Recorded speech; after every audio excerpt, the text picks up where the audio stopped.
a field, uh, We're both as recording.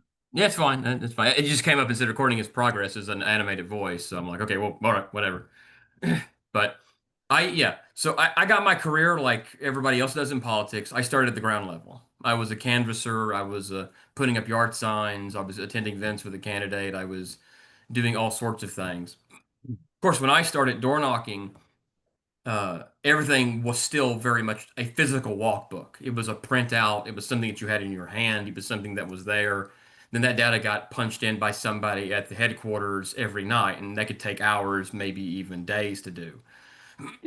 With the transformation of wonderful cell phones we have today, that's almost instantaneous. All your data is very well accessible.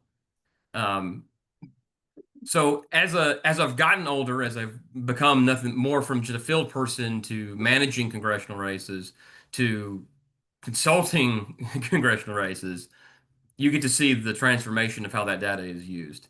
Um, there are a few different types of door knocking apps, right? So I'm sure people in this room have heard or used i360. They've heard of Advantage. They've heard of Campaign Sidekick. That's the biggest one right now for my state. My state claims it to be Campaign Sidekick. Um, that data is not your friend in a manner. It's a double-edged sword. If you're a manager or a consultant, it's absolutely amazing to have. It is something that you need. It's an access that you need. It's an access that you need to have. It is something that's going to help your candidate or help your cause.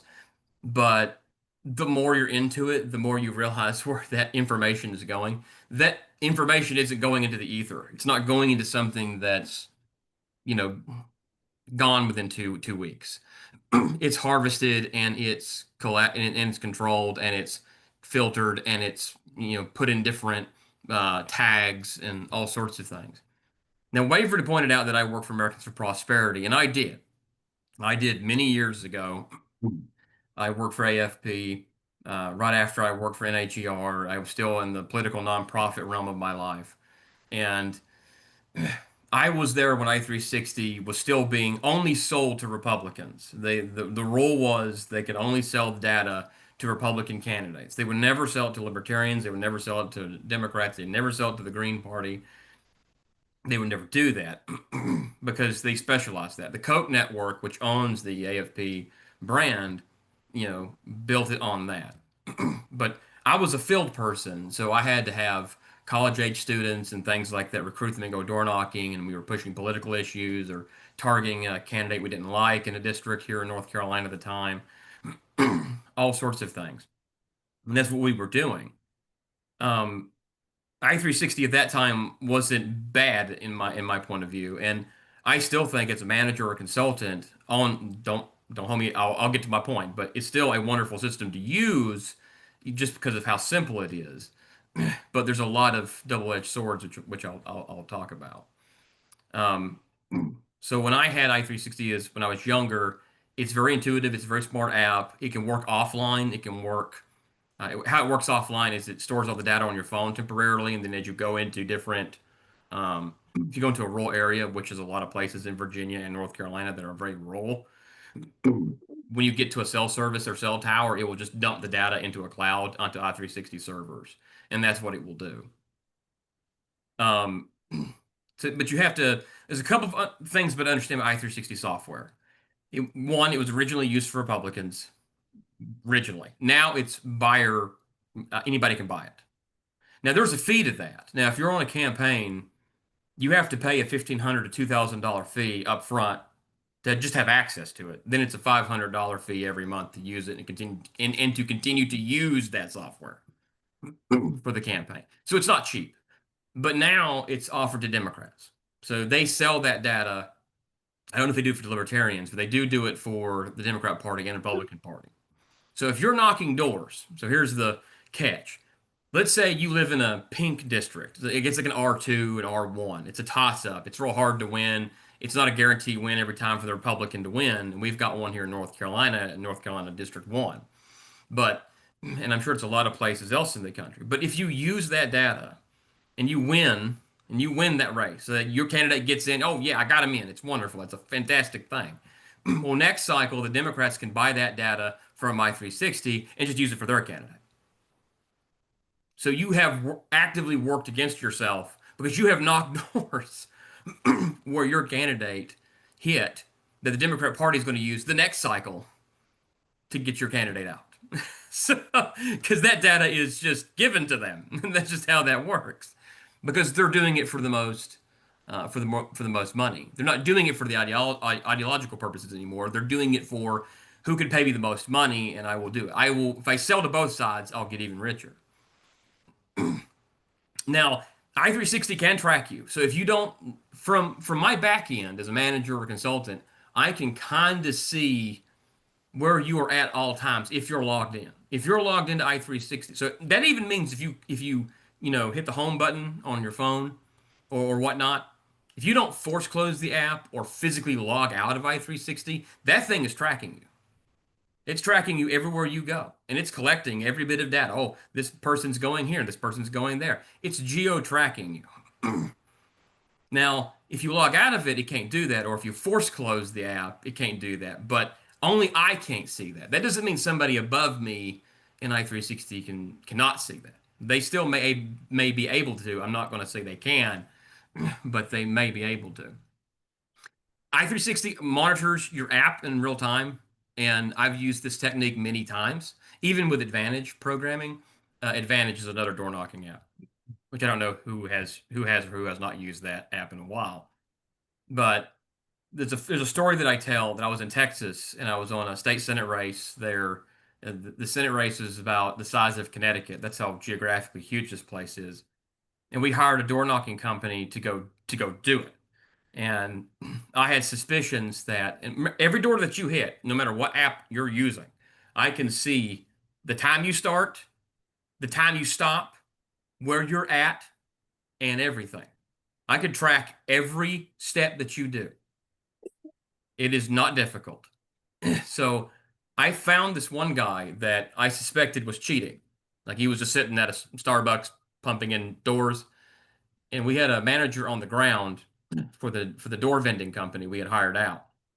And I asked her, I said, find him. He's right here at this McDonald's. I've pinged his cell phone. It's right there.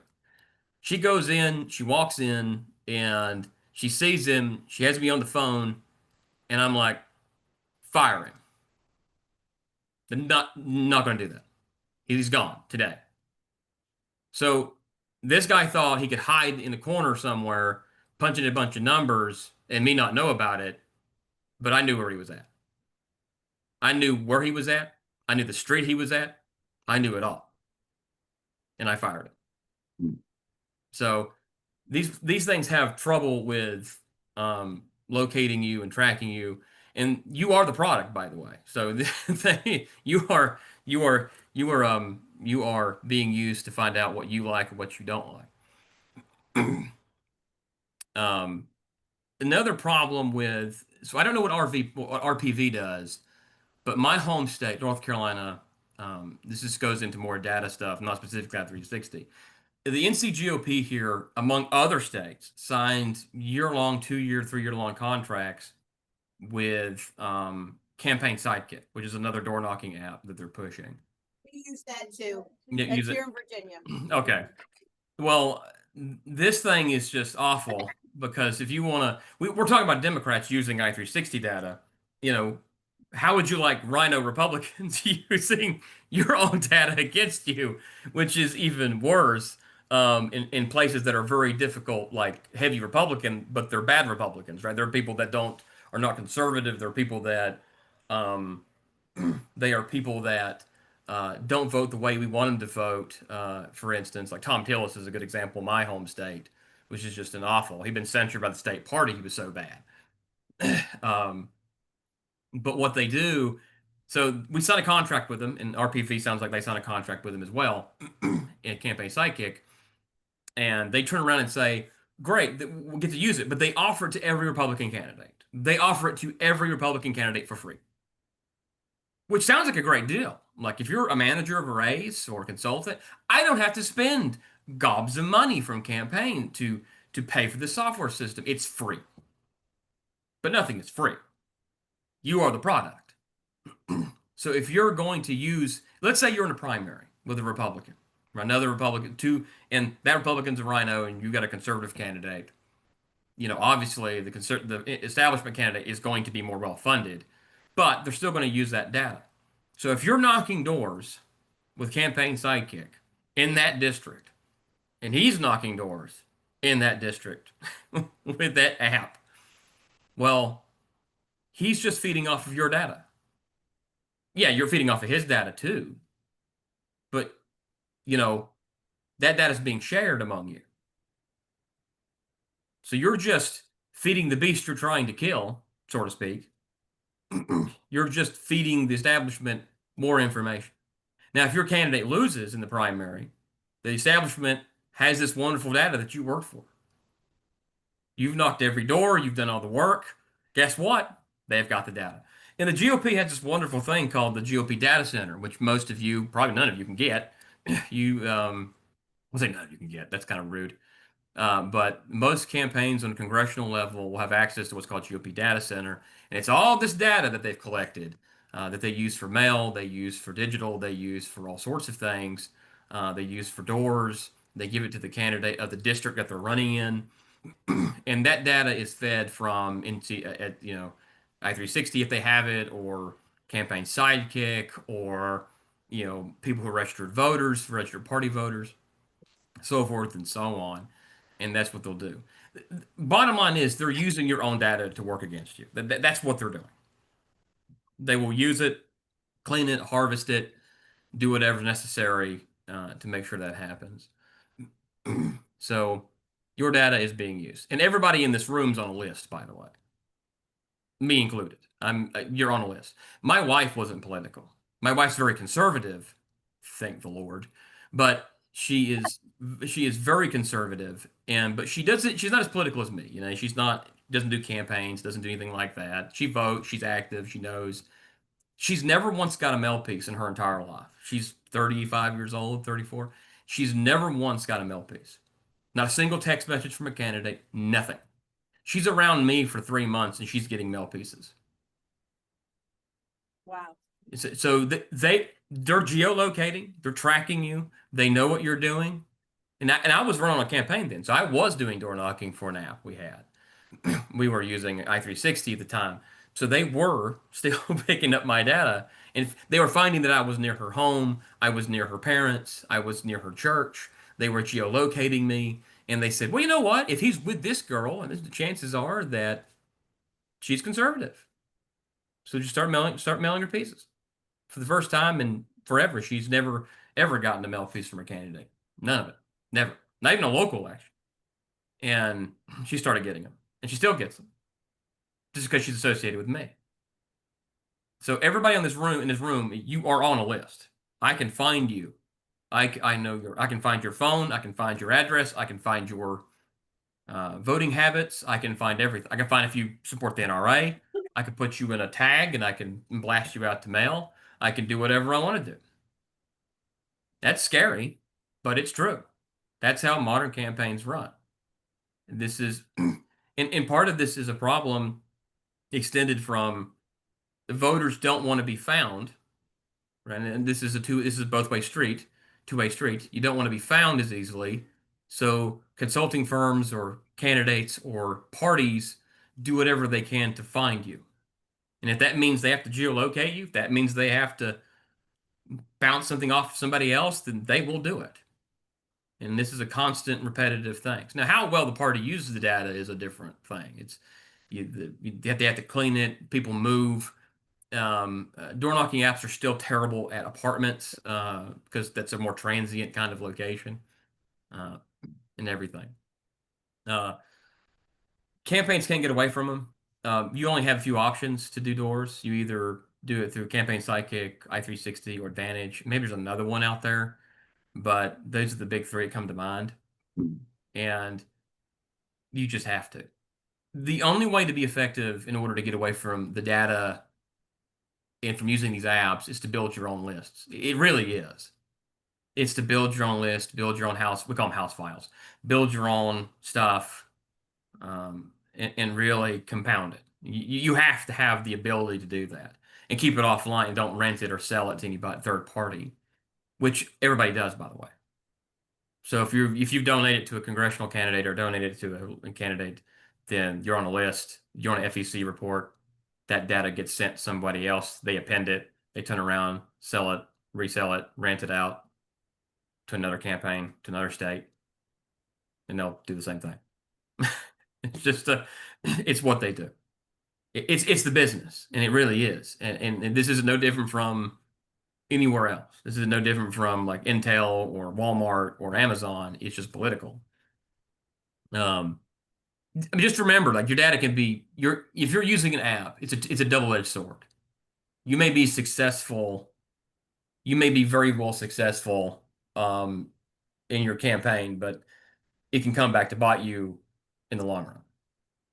It is just something that companies do. It's not really a shock anymore. I'd say I'm numb to it, but it's the way the industry works, and whatnot. But uh, I'll speak a little bit more about my time in AFP, and I wasn't a top person. I wasn't a person that was um, in the upper ranks, but I saw enough. I paid attention when I was there. They are um, when I was just a regular old field person. I watched how they. I was actually I-360 office wasn't too far from where I was, and I knew a guy there, and I watched how they went in the back end, changed everything, how they were tweaking it all the time. So I-360 is constantly updating, and it's constantly trying to figure out where you are and what's going on in a pattern. It's trying to recognize those things. There are advantages to different apps. Advantage has a wonderful system where you can upload your own data to it, and you can use your own data to hit your doors. I don't know if Advantage, I can't speak clearly or permanently on it or particular. I don't know if they take that data once you're done and use it for themselves. I don't think they do, but I'm not sure. Campaign Sidekick obviously shares it with a party. So you're just shooting yourself in the foot with that one. And I-360 sells to both sides. This is a racket to make money. And I when I was in New Mexico last year and I did a job I was a door vendor, meaning I kind of took care of canvassers and made sure the software was working and tracking everything and making sure teams are doing what they need to be doing. And I was in Albuquerque. A lot of places are very rural, especially in New Mexico. If you get away from Albuquerque, the cell phone signal is just utter garbage. Um, uh, we use Campaign Sidekick, and I got to see a lot of the back end of that and how things were and what was going on with those kind of softwares. But my advice is that on a congressional level, it's much harder to keep your own data. Not impossible, but it is very much hard. Um, your local elections, your small district races are a lot easier to do that. And my advice would be, if you're really serious about keeping that data, is just to keep it in-house, keep it clean and neat, make sure it's updated regularly, make sure it is that Bob Smith lives on 1234 lane. Make sure he doesn't move or be deceased or something like that. It'll save you a lot of time. Doing district-wide stuff, like small district-wide stuff or local stuff, can keep your data very well together, and you can keep it. But my advice is don't sell it, don't rent it, don't do that to anybody. Don't do it because it's not worth it. You're just that. It's amazing how fast technology has changed everything in just my short time in politics. Um, but yeah, there's always a hidden cost with everything that you do politically. You're the product, or you're being tracked, or you're being traced, and that's just how things are. But that's really all I can tell you about it without repeating myself. It's just be aware. AFP is not your friend, and I-360 is not your friend. They will use that data against you in the long run. So they love it, they want it, they use it. So I'll take questions, comments, sarcastic remarks. I'm more than happy to. Okay, when I sign people up here in the Tea Party, I do not give out their information. I've had people taking pictures of my, I've had people sneaking around trying to get it. Can't really hear. He can't hear you. Okay, why don't you I come- can't just say it and Waverly will give it to me or Right, He's got, we're gonna grab another microphone, Brandon. sure. can you hear me right now? A You little can come bit, right yes. over to it. You can come over, I can- So he brings the mic down. When I collect name here's, I'm the membership chair.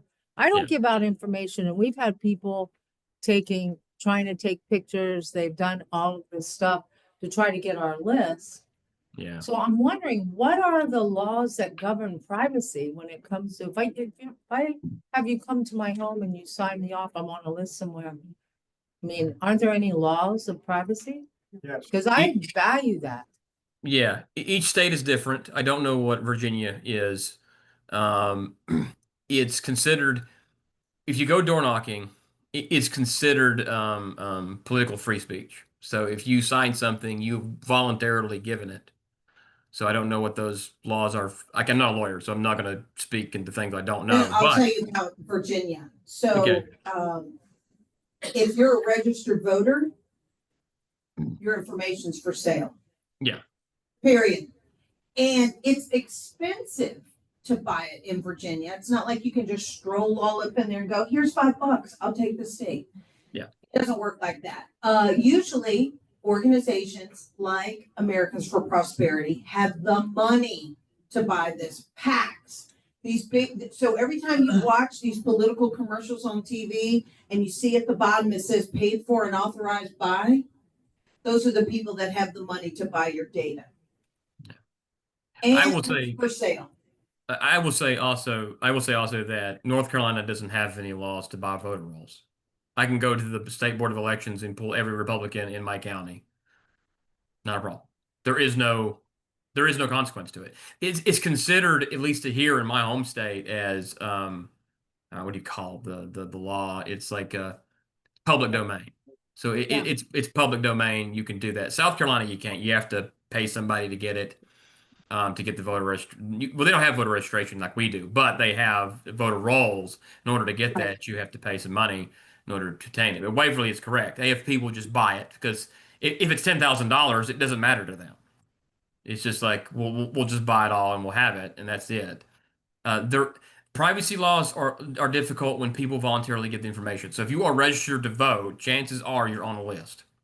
You have voluntarily given up that information either in public domain or you've given it up to the state, and the state will then use it to sell or whatever they want to. I mean, but that's the thing. If you want to vote, if you want to be active in politics, you have to be able to be registered. But to be registered means you're going to be put on a voter roll. But if it comes to like organizations, like somebody. Okay, this is how they taught us in activist when I was my activist class. When I took a class on activism, like a leadership institute years ago, if you have your own, like she was talking about, like having your own list, and somebody's trying to take a picture of it. When I was taught in LI, that's okay. You can take a picture of the list on the sheet. There's no real law against it to fight it. It's there.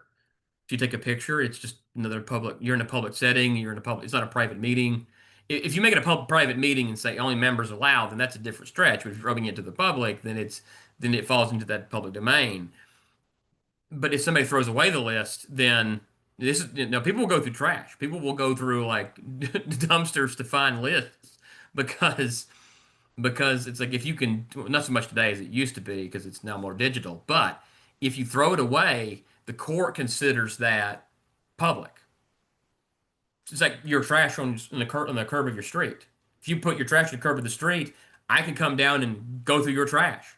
There is no legal consequence to that because you giving it up. It's now public property.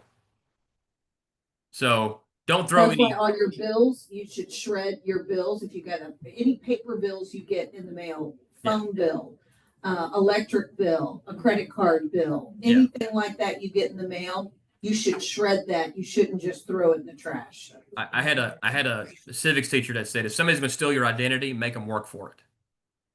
Right. You know. The other thing I want to point out in Virginia, if you are a candidate running for school board in any city or county in the state of Virginia, You can go right over to your Board of Electors office in your city or county, and you can say, I am a declared candidate, which they will know that because you will be declared. You have to go through them anyway. And you can go, I would like a list of the voters in my district. Now, a candidate can go and get that free. Here's the difference. These voter databases determine who's Republican and who's Democrat, who's independent, who's Green Party, all of that. Who's a man, who's a woman. If your name is Pat and your name is Pat, it doesn't tell us which Pat's a woman and which Pat's a man. But it doesn't give phone numbers or emails, but it will give you names and addresses for free as a registered candidate. You can get that for free. But if you want to have specifics about who you're targeting, you have to use these data systems. Now, you had a question, didn't you? Well, I actually was gonna say, address, when you said information was for sale, Division of Motor Vehicles sells their list. And I know that because they're the only ones that use my middle name on anything that comes. There you go. And by the way, you registered to vote at DMV too. You Yeah. can register to vote. Did you have a question? Who has another question? Okay. I'm gonna hand you the mic and you can just ask.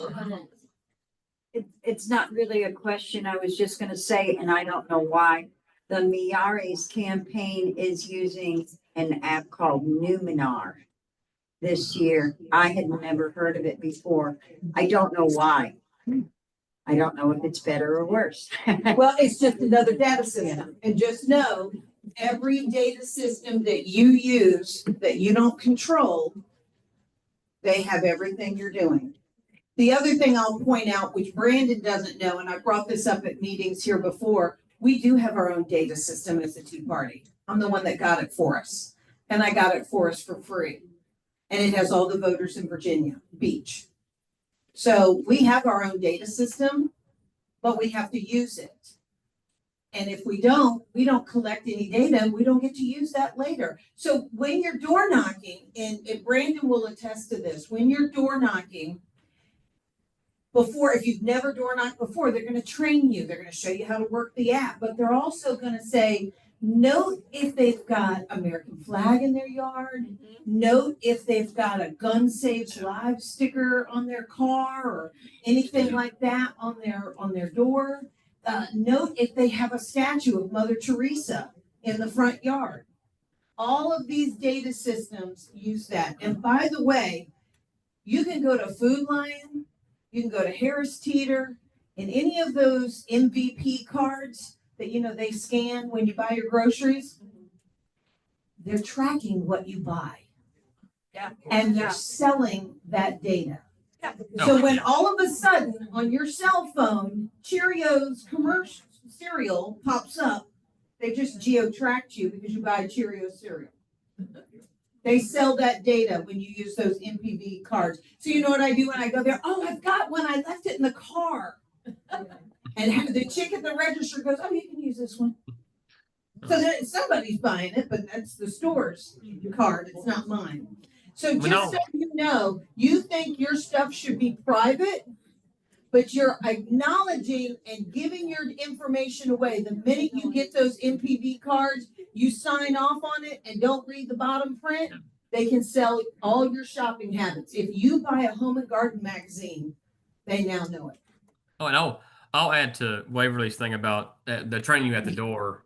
So when I was at AFP, I don't know if they still teach it or not, but they said if you go to a door, like check all the markers. They have American flag. Is a lawn cut, or do they seem whatever? But they had a system. So we wore wristwatches back in the day. I have a smartwatch now, but not then. Obviously, I used to have a lot more hair too, but things change. You go to the door, you would knock it, and you'd wait 30 seconds. And you would check the person's name on the app. You'd be like, okay, well, are they 42 years old? Are they 65 years old? Are they 80 years old? And if the rule was if they were 60 or older, you waited longer than 30 seconds at the door. You waited about 45 to a minute to give that person time to open the door. And the thing was that, so there's a gap between where the car is and where the door is. In some neighborhoods, you had like drive books. You couldn't just hit one door and then walk to the next door, to the next door, to the next door. You had one door, then like 6 blocks down, there was another door. It's not time efficient. It was not time efficient to just walk that because you're burning like 20 minutes trying to get from one door to the next. So the idea was that I would park and I would have the car running, get out and hit the door. And if I left my phone accidentally in the car, they could tell the distance between the car and the house. And they'd be like, "Why didn't you hit that door?" Well, I did hit the door. I have the script memorized. I don't have to worry about it. But they're like, "Well, you didn't hit the door because the little location thing didn't track you from going from the car to the door." So, You know how anal retentive it is? I mean, they know where you're at. Look, let me tell you something. These people spend lots of money on campaigns. And you Oh, know, yeah. the most important aspect of a campaign is the data. Yeah. Because you can say, well, I've got the best candidate in the world and they have the best message in the world. And if you don't have anybody to give it to, you're not winning the election. they So would think they would about that. they would drown you out. I mean, my last candidate in NC1, she in 2022, she got President Trump's endorsement. It was a toss-up district. She won a 7-way primary. We spent an ungodly amount of money in the primary to survive it, and then the establishment backed one particular candidate, which we know they did, and we got through the primary beaten and bloodied and bruised. The Democrat opponent came in after the primary with $1 million on hand. He had the DCCC, the Democrat Congressional Campaign Committee, come in with like was it $3 million, all indirect, direct funding for him. He crushed us. There was no coming back from that. I mean, there was so much money, and the Democrats in some places don't even have to have a canvassing campaign because they're just like, we'll just throw so much money at it. I mean, they'll pay canvassers stupid amounts of money to canvass. This is what they'll do. I mean, they'll pay them like we ask volunteers to go knock doors for us as Republicans because we're super conservative on money and finances and every dollar counts. Democrats are like, no, I'll pay an entire team to do it. I'll pay $40,000 for 10,000 doors to be hit. I don't care. And they'll do it. And that's what you're up against in the general election sense of things on bigger congressional and statewide races. They'll drown you with money. So Waverly's right. There's a ton of money thrown at these things. You need money for a campaign. And nobody likes to ask. No candidates. A lot of candidates don't like fundraising, and a lot of people don't like giving money. But it's a hard truth. You need money to run a campaign, or you're getting nowhere. Voters are getting harder and harder and harder to reach, and they're getting harder to contact, and they're getting harder to try to persuade. And I can't tell you the times people told us like, "Hey, just put a TV show, but put a TV spot for your candidate." You know how much a TV spot costs? If you're in a real predominant area, like the RDU market, it's like 200 grand. 200 grand for one TV spot. I mean, if you're in Phoenix, that's even higher. If you're in DFW, Dallas, Fort Worth, that's even more. It's like 500,000 now. It's just a lot of money. All right, we have another question. What is it? Well, I didn't realize that Virginia actually got paid for doing door knocking. My daughter's been doing it for years. I did it for quite a few years, and she would do as much as 1,000 a weekend, and never got a penny for it. Right. Well, here's the thing. Your daughter has a real job. These are people that are political hacks that get paid to do that. Yeah, they have companies Right. that they will hire a whole company to go and hit these doors. Now, when you have a campaign manager or you've hired a company, they're gonna come to meetings like this and they're gonna ask you to come and door knock and phone bank for them. They're gonna do all of that. I'll tell you another story that I'll add to what Brandon's talking about. If some of you guys may know her, you may not, former Senator Jill Vogel from, Northwest Virginia. She ran for lieutenant governor. But prior to that, no, it's probably after that, AFP had a local office here, and they may still, I don't know, I don't track them, but they had an office off of Independence, right by Gary Byler's law office, if that makes sense to anybody. And they were doing phone bank nights. They were trying to do door knocking in Senator Frank Wagner's district, and in Jill Vogel's district. They couldn't get a lot of people to do it, or they couldn't get a lot of people to agree with their message. So they went to other states that would agree with their message and had people sign postcards and do phone banking. And they delivered this big stack of cards that said, hey, your constituents don't want you to do this, whatever it was. Jill Vogel told me, Waverly, I had my staff, Frank Wagner had his staff, look at the stack and see who these people were on the postcards. And none of them were from Virginia. Yeah. None of them were from Virginia. So And she told me answer- straight up, we could care less what these people think. They ain't voting for us. Yeah. Go. Yes, you have a question. Okay. Speaking of these anonymous postcards, last week I received an anonymous postcard, and I know you're not a fan of hers, slamming Jen Kiggins and Where's Her For open house and blah, blah, blah. The postmark was Austin, Texas, and it was somebody, a volunteer named Kathy. From Austin, Texas. So there you go. And look, whether you like Jen Kiggins or not, okay? So let's just say everybody in this room loves Jen Kiggins. And you have, yay for you. Guess what? Jen Kiggins isn't going to listen to somebody outside her district.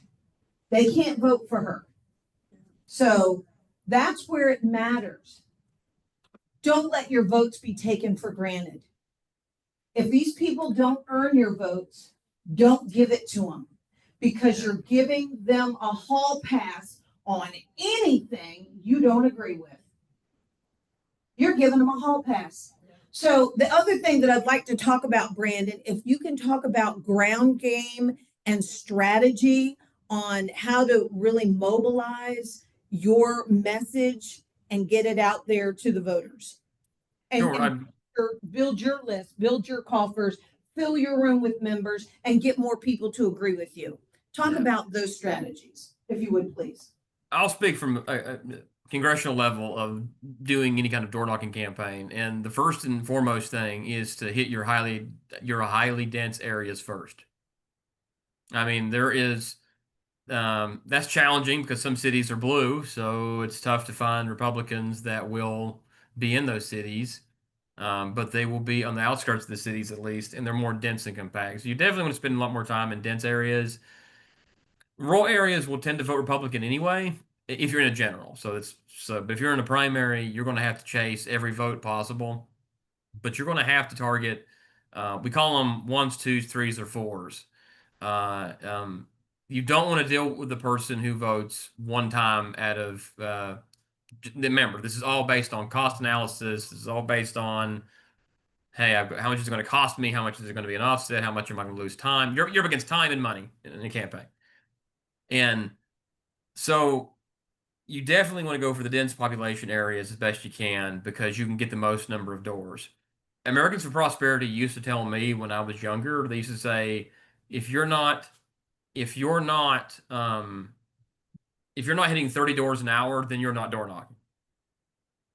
So that was a metric that stuck in my head for years. If you're not hitting 30 doors per hour, then you're not getting anywhere.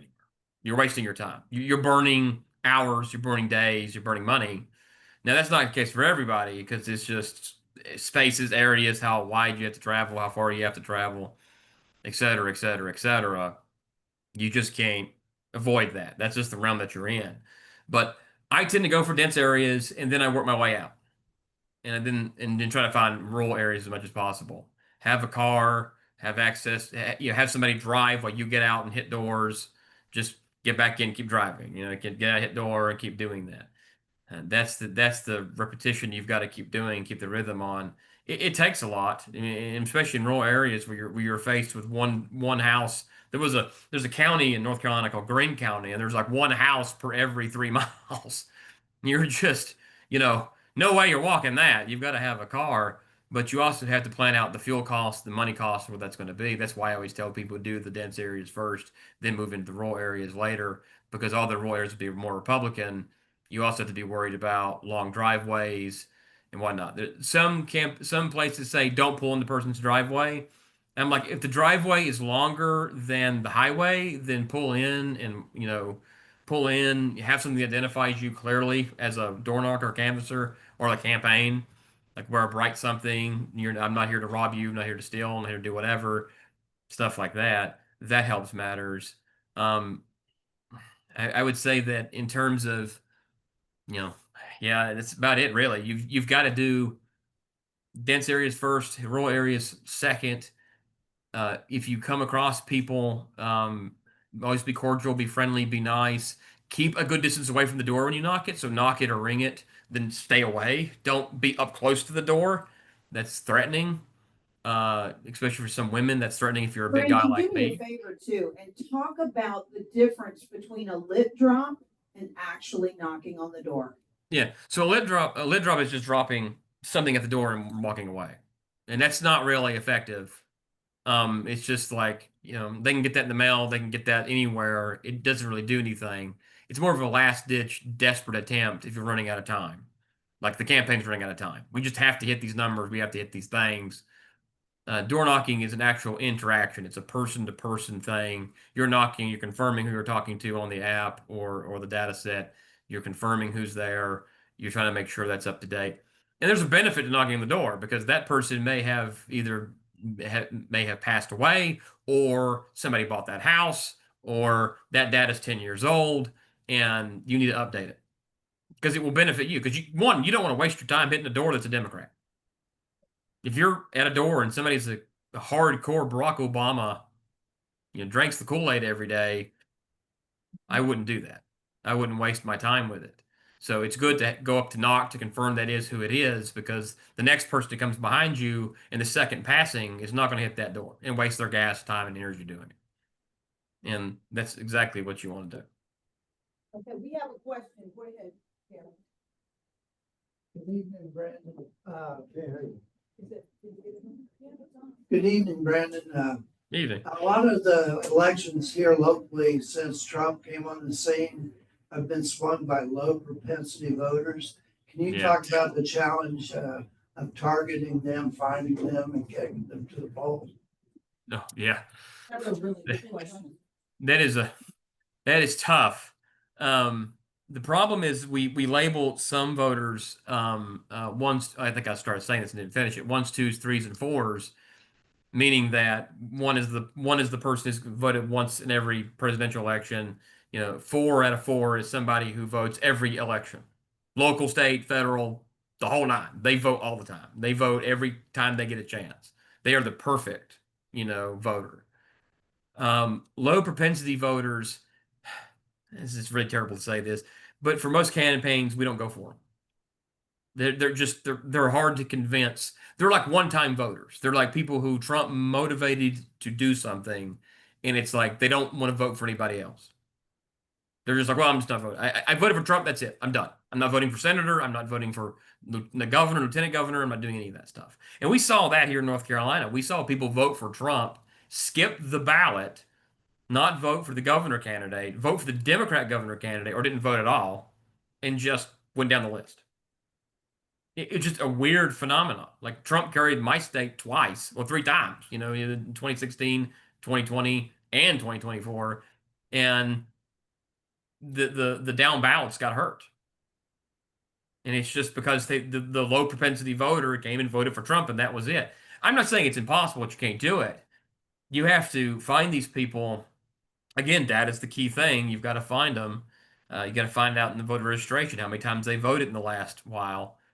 And you've got to approach them, and you've got to try to recruit them, and you've got to do everything. It's all a ground level effort to get these people involved. to bring them to meetings, to bring them to events, to try to convince them that the conservative part of the party actually matters and things like that. But it's extremely tough. There is no magic bullet, and I wish I could tell you there was, but every consultant, every campaign manager is going to fight that in tooth and nail. How do I get these people to vote that otherwise wouldn't? And sometimes if your candidate's endorsed by Trump, that helps matters. Sometimes that gives you a leg up, but it's just incredibly difficult. Brandon, do me a favor and talk about messaging. Talk about how important it is and exactly what is messaging. Messaging is tailored to a specific area, specific district, and sometimes even specific counties. There are we will do polling. We will go in and we'll do polling of a whole district, and we'll call, text, email, whatever, try to get whatever we can from anybody. And there's a mathematical formula to kind of flesh all that out. Like for instance, women tend to answer the phone more than men. And so we have to have a calculation to make that even, because if not, it's super skewed polling data. But so we will call people, we will call them and get them the polling data information, and we'll ask questions, especially on congressional level. What is your top tier topic? And we'll give them if anybody in this room has ever been questioned by a pollster, you know exactly where I'm going. They're going to ask you a bunch of questions like, what's your top issue? Economy, border, inflation, Ukraine. Then go down the line, and you're going to say whatever that is, and they collect it. And the interesting thing is about like district-wide campaigns or statewide campaigns, that messaging will be targeted specifically. So it'd be like, oh, okay, what we're going to do is that in, give me a county, like my county, Nash County. We're going to set TV and radio and mail to focus on border security in Nash County. But the county next to it, Wilson, or down below it, Wilson County, we're going to target economy and inflation. Because although we're not that far apart, we're about 30 minutes away from each other, from city center to city center, voters have different takes. So they'll directly target media ads, digital ads, mail program geared toward that one topic, because that's their number one thing. And messaging matters a whole lot.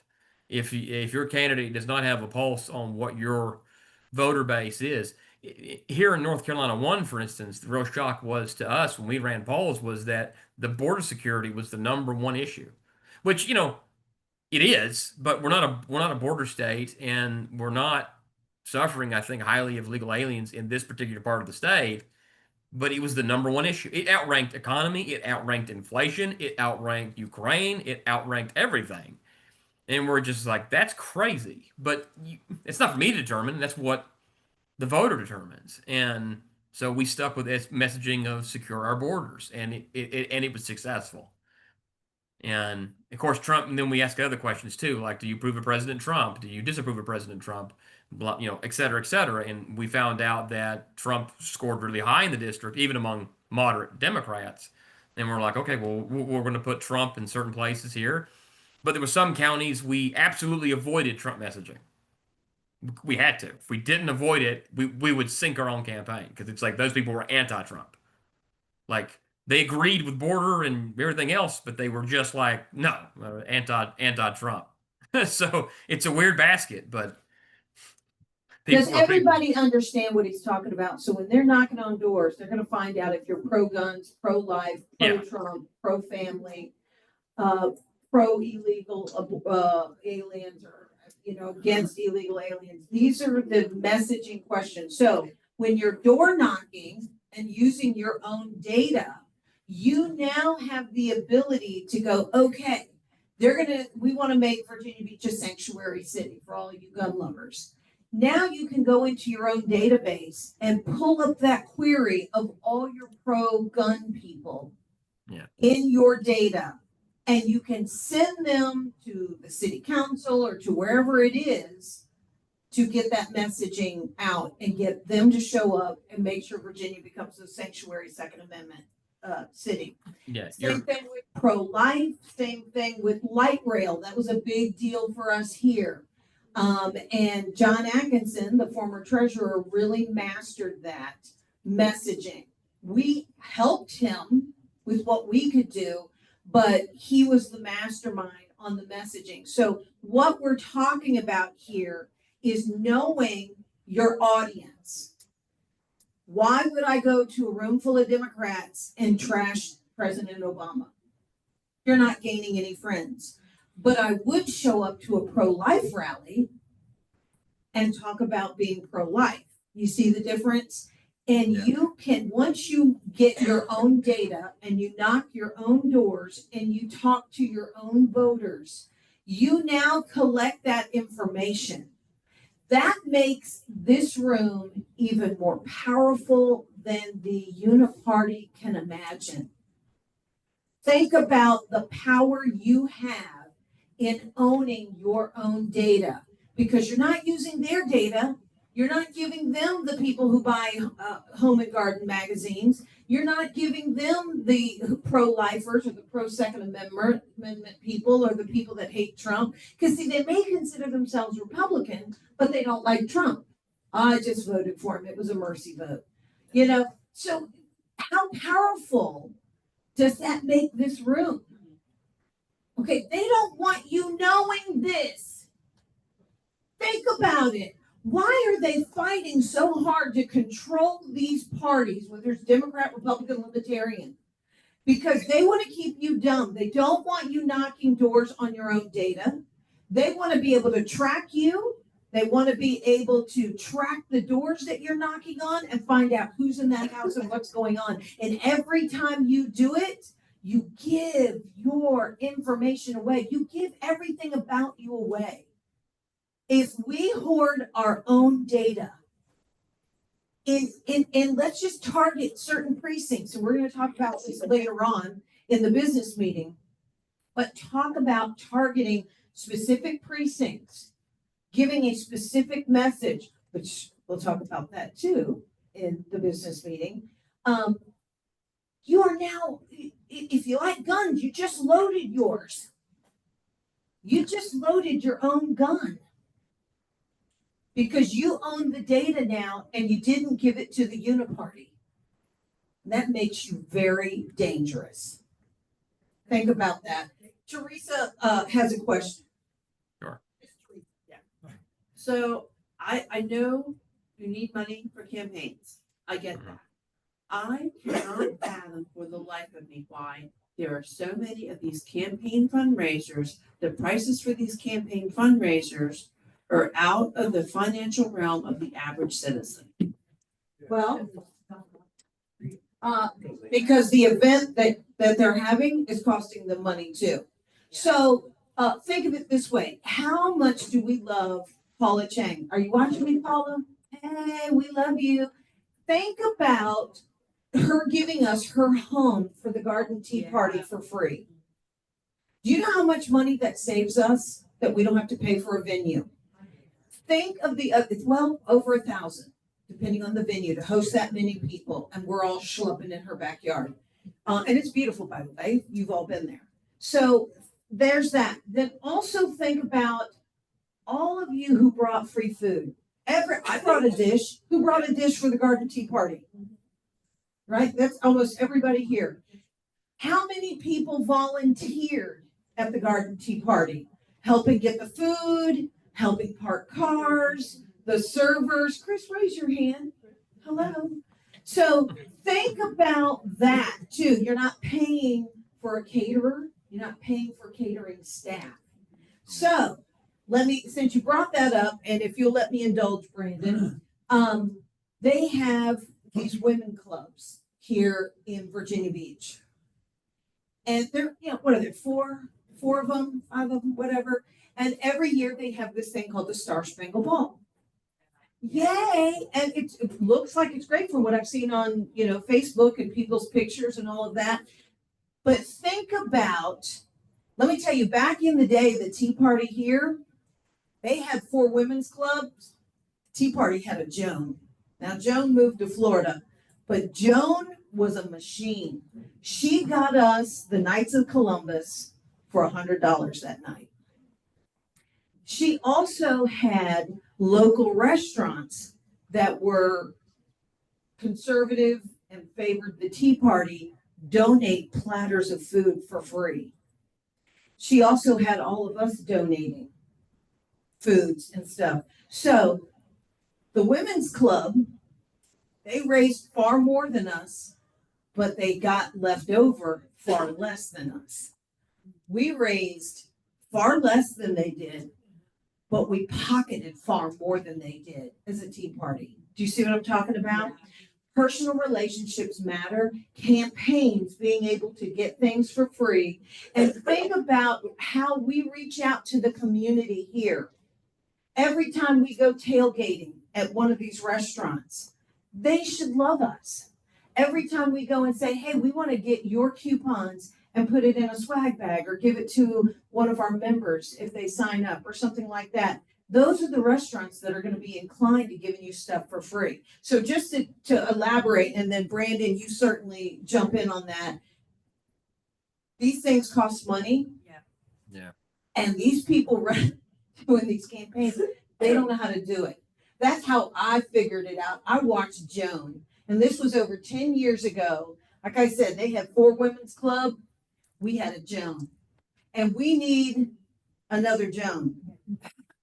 She's It's sitting just right that over there. It's just everything gets more. Everything's gotten more. I think we all know this. Everything's gotten more expensive, and Yeah. but we know that money in politics is a big player. If you're a conservative candidate, you're already financially going to be in pain. I mean, that's just the truth. The establishment will not come and fund you, Yeah. and they will fund their own candidates, and they have all their own money in DC and cities, and they've got all these PACs, and you're up against it, or sometimes you're facing an opponent that self-funds $1 million, and that's hard to overcome when you have a contribution limit on the federal level. Right now, it's like 3,500 per person per individual, 7,000 for primary general, and then 10,000 if you're a couple. 14,000 if you're a couple, and that is a inhibitor on trying to generate enough money. But the establishment has a habit of like is a story I've got, and then I've got hundreds of these. But my candidate was running. We did nothing to aggravate the establishment because what we were planning on was like, hey, we're not going to aggravate them because we don't want the wrath on us. But at the same time, we're kind of playing this middleman game with them. Like, I'm not against you and I'm kind of for you, but not really, but kind of that. And we never had a meeting with them. We never had a meeting with Kevin McCarthy. We never had a meeting with, never a phone call, not an email. We tried to meet with these people just to kind of maybe get them into the neutral zone, and they still went all out against us. It made no sense to So me. there's no playing nice. Yeah, there's just they just, oh yeah, I got that, but we were trying to not invoke the wrath, but they were still just like gung ho against us no matter what. They wouldn't even entertain a conversation with us. They were just like, no, you're enemy number one, and that's it. Game over. But so conservatives are always on the end of not raising enough money because we're already going uphill, fighting uphill when the establishment already has all access to the money and the PACs and everything else. So, my Why personal feed the beast? yeah, Why feed the beast? why feed the not feed your own yeah, beast? Why not my- feed your I'll- own data? yeah, and I'll add too with the money thing is that don't ever donate to the party. Always donate to the candidate directly. Because the party will get a percent of that money.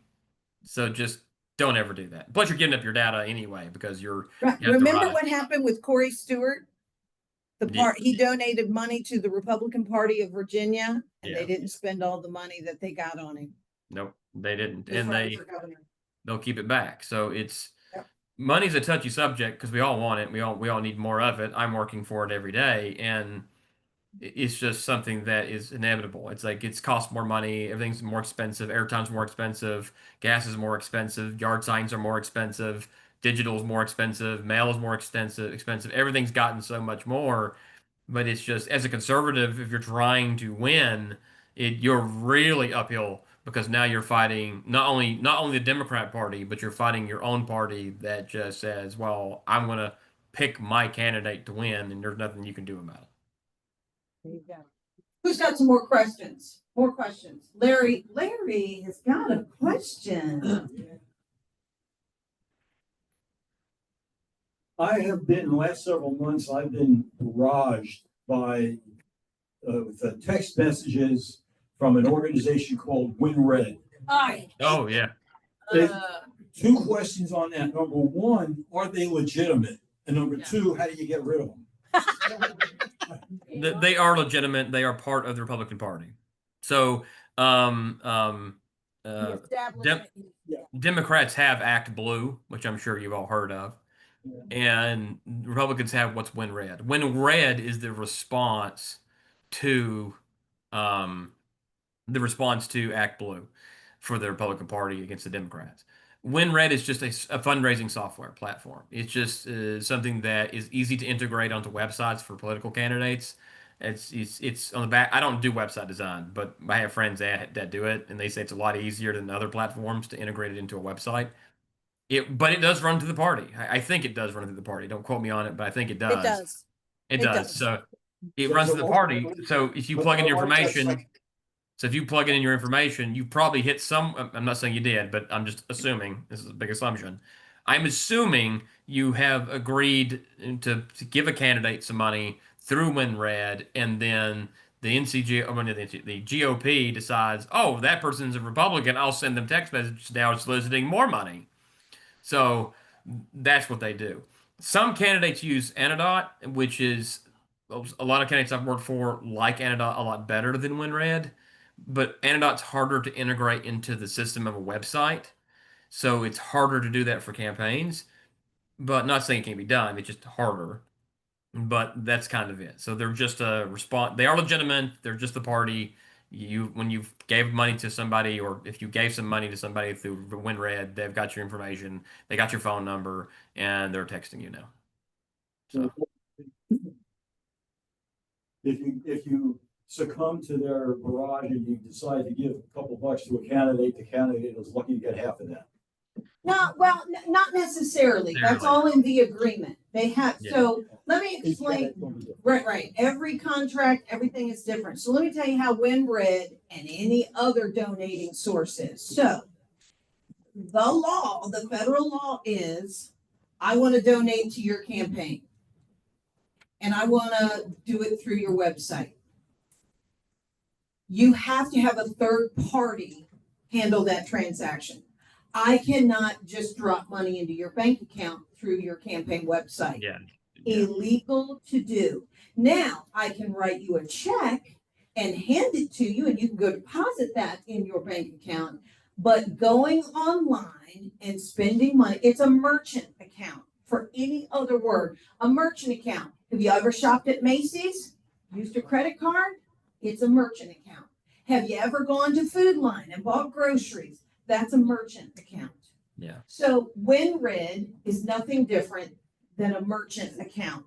When And you they want to donate online, you use that. Now, there are many others, and I use something called Epic Pay, because it was formed from a Christian-based company or Christian-based person out of Texas. I use Epic Pay for my nonprofit. Me and the board have been talking about using something different. We use PayPal for the Tea Party. Why? It was easy. PayPal's communist. Sorry. And I will add to that is that they don't take half. That'd be illegal. They do take a transaction fee. So it's very small.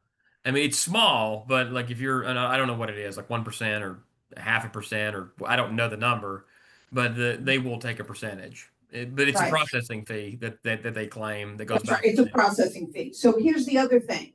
When you do that, now they hoard all your data because you paid for it online. So here's the thing. I work with fundraisers on tons of campaigns.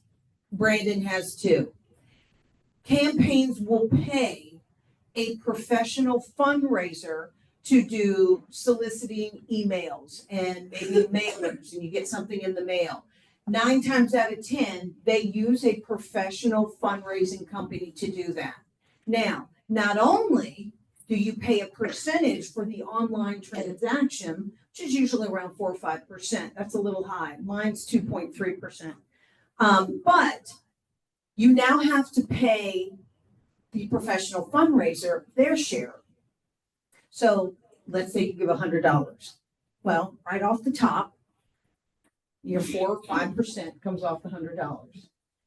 Now your professional fundraiser says, I want my 10 to 20% of that $100 too. And it's all contracted. I mean, you're in agreement. You know this is happening in a campaign. I just don't want you to be like, oh my gosh, they can do that. Yes, because they told you up front they were going to do it. You signed an agreement. So yes, this is very standard operating procedure. I've used many of them. And so they get there. So what the candidate gets is maybe 60, 70 bucks off of that 100, Yeah. which is better than 100% of nothing. Right? So just so you know, so there's Anadot, there's PayPal. You guys have done all of this. If there's, there's some other apps that you've done on your phones? Square. Where Okay, the list is long. They do a percentage, but legally you have to do this. So do you want to get rid of WinRig? Because I donated to Trump's campaign and those people would not leave me alone. I was getting 3 and 4 text messages a day, like who's on the crack cocaine over there? So not only did they blow me up because I donated, but then they sell that data. So you're a professional fundraiser and you're a professional fundraiser. Hey, can I buy your list? Can I borrow your list for my campaign? So you can borrow their list, and what they have is like a 60-40 or a 50-50. So you own the list, or she owns the list, you want to borrow it.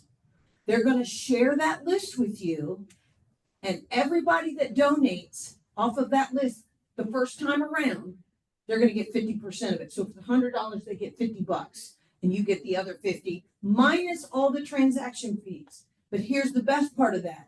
Once that donor is yours and they've donated to you, you never have to give them another dime.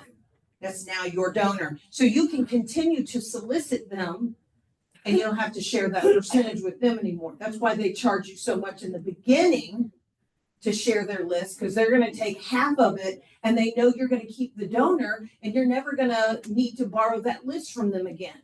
So that's why the fees are up in that regard. So standard operating procedure, totally normal that happens. One candidate that I worked for not too long ago, running for Congress, he had somebody on his team doing those kind of fundraising, and they were doing a 70-30 split. Guess who got the 70 and guess who got the 30? And then guess who put an end to it? You bet your bippy. So I'm just telling you, it's all in the contract. If you have people that don't know how to negotiate these contracts or not familiar with how this practice works, your candidate's going to get screwed in this money. So I'm glad that got brought up. How to get rid of WinRig. Well, I kept typing stop, and they weren't stopping. So then I hit delete and report junk, and that did absolutely nothing. So you know what I did? I blocked the number. There you go. Guess how many text messages Waverly gets now? 0. Yeah. 0 until they get a new phone number. You got it, Bill? You got a question? I do. Kind of. It's a strategic sort of question. I love it. Okay. There's a bunch of conservative people in this room, and they wouldn't support the Democrat Party if they had a gun to their head. But We got would the there guns. be that? I'm positing hypothetical. So, what if a large number of us were to go to the Virginia Beach Democrat Party headquarters and say that we're interested and want to know more and who are the candidates and stuff? Be nice, and then sign up for information. Sure. Don't put your email account down necessarily because you don't want that. They won't want that. Yeah, well, you don't give it to them. Uh-huh. If they give you if you give them your address, You all right? all right, and telephone number, all right, then you get these people calling you and writing you, and it costs them money to do that. Oh, well, there is a strategy, make them spend more money.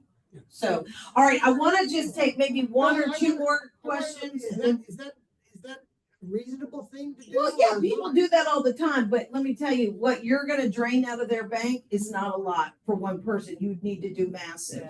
Yeah. And here's what I've done before with AFP particularly. I'm gonna be very proud of this when I was working and volunteering with them. I would take the data, and if I knocked on a door, this is a white female. I now said it was a black man. And this person was home, told me everything about him and his brother, and I said he wasn't home. Put the wrong data in. Put the wrong data in. So you want to help ruin the Democrats, go volunteer and go knock doors for the Democrats. Put your candidate's information on the door and put the wrong data back into their data system. That's what I did. And boy, they did not like me. So in your strategy, Bill, I can tell you, I'm not going to be able to help you there. They know who I am. They're going to know who Diana is too. So I'm not going to be able to help with that. But anybody else is welcome to. So let me take one more question, and because we got to wrap it up. It's almost 8:30, and I have stolen so much of Brandon's time. Wait, did you have something? You didn't have a question? You have a question? Just one quick one. Could you please address the fact now, a lot of that is, and will change right now, the AI. Address that. What? Oh, Brandon, he's talking about things changing with AI. Can you address AI in a campaign? It is still really new. It's still really new in terms of what we use it for. It's a great asset if you want to look up something really quick. It's not 100%. So AI is still iffy about some things. Like I can go in and ask it, look up Congressional District 2 in Oklahoma, and it will, you have to set parameters like Republican candidate, whatever. Be the more specific, the better. And it will list out everything. It will list out like the RPV. It will list out the Cook Political Report PVI, like which way does the district lean. It will give all the recent data. It will say this person won this race by 40 points or 2 points. Here are the key issues and takeaways. Here's the links to Ballotpedia. It's a good resource to have to collect information really fast for clients and candidates. It's not perfect, which means that you have to really watch it and know what you're looking for as of right now. That could change in 2 months with AI as fast as it's progressing. I'm sure, and I'm not an expert on it, but I'm sure that door knocking apps are going to be utilizing AI in the future. That there is no way that it won't be. And it's going to make lists cleaner. It's going to make jobs easier on the back end of things. It's going to start tracking people easier. It's going to be phenomenal in terms of technology. It's going to be fast. I mean, when we clean data, we have to do it almost manually. We have to kind of go in a spreadsheet, hit the parameters, get all the duplicates out. We still have to do that on the back end. Companies, consultants and companies pay money for that to be done. It's called appending. And so they have to clear it up. But AI, in a couple of months, maybe a year or so, will be able to do that in almost an instant. It's technically frightening of how fast it's progressed so quick. I mean, we've had a couple of clients now, and I've had to just do quick research, and it will just generate the whole thing. It'll generate Wow. everything I need to know about that candidate, that race, the particulars, all that. But I want to add in something too here with you all is that there are consultants get a bad name, and there are some consultants, I think Waverly knows, that are just scammers. They are Oh, yeah. people. Oh, I bet we can think of somebody right off the top of our head, but we won't mention it tonight. Names, but I've met a few more on my journey, and there's just people that just collect a retainer fee, and they don't really care. They don't do a whole lot of extra work, or they do some work, make it look like they're doing work, and as long as that person's paying a retainer fee, they're fine with it. And it's just that to me is a problem in the industry. But in every industry, you have scammers. You have people that are trying to pawn off what they are or not, and whatever. And it's really a shame. But one of my friends runs a consulting firm, and his motto is, consultants made by managers or campaign managers, not salesmen. There's a lot of good salesmen out there, and not every consultant is a salesman, but not every salesman is a good consultant. Yeah. And that's the honest truth. Okay, this is our very last question. We have to wrap this up, so please make it a question and try and make it brief if you can, because this is a lot of information and it's so important for us to have. So please, Pastor Tim. I don't know if you have an answer to this, but just on the AI idea there, we're that close to it. My bet is that with the money that's funding the Democrat campaigns, is that they've already funded developing some of those things in the backside. That's already going on probably. Probably. I mean, I wouldn't be totally shocked if it was or wasn't. I mean, but the Republican Party's using it too, I'm sure. I mean, everybody's trying to use it the best they can to benefit, to give them an edge. And technology is, AI is a marvel. Don't get me wrong. I'm kind of like Elon Musk in some ways. I'm terrified of it because of how fast it's progressing so rapidly, and it takes a lot of energy on the back end, and a lot of servers and water, and it takes a lot of power to run these servers, and a lot of coolant to run them as well, and to cool them off. And I'm just amazed by what they've done. I don't mean to drag it on. I don't want to drag it on all night, and I could talk all night. And Waverly knows I could, but the thing is with technology is like I started actively doing campaigns in 2010. Like 2010 was my start off point. And I've went from paper walkbooks to AI within 15 years. And that's a huge shift of how we do politics. And it's just crazy as a snapshot. 15 years, I've seen going from paper walkbooks, having to manually put that in, to going on an AI system, typing up a prompt, and getting it within seconds. Yeah. All right. Thank you. Thank you. Everybody, a warm applause for my friend Brandon. Was this not amazing information that you did not know? Brandon, I owe you one. If I need to do the same thing, hello.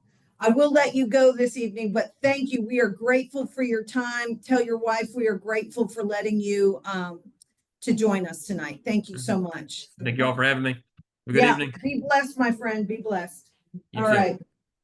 Before we take our quick break, and Brandon, you're welcome to stay on as long as you want, or you can cut out. We're going to do our 50-50.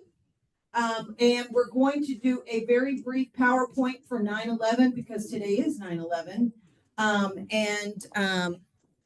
Teresa is going to do that PowerPoint. So while we're doing, Teresa, if you want to come up here. Literally and figuratively brief, folks. Okay, it's all yours. It's the PowerPoint's up, but you can do whatever you want with it. Okay. It's been nice. She made us a little PowerPoint. All right. And I got some music going with it too. Okay, put that, cue that up. You want that here?